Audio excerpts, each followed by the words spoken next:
May naisip lang ako, paano kaya kung nangyari ganito, nagmumotor ka, di ba? Ganyan, nagmumotor ka.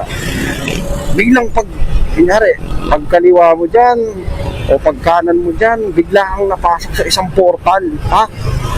Nung pagpasok mo sa portal, nabalik ka sa taong 1990. 1990.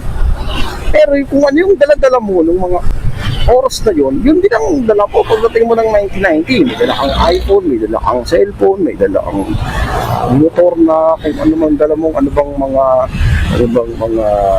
modern na motor ngayon. Ay, ADB 160. May dala kang ADB 160. Tapos, napasok ka sa isang portal. Bumalik ka sa sa taong 1990. Parang time machine ng biglaan. Ano kayong mangyayari sa buhay mo nun, no? Tapos 1990, siyempre,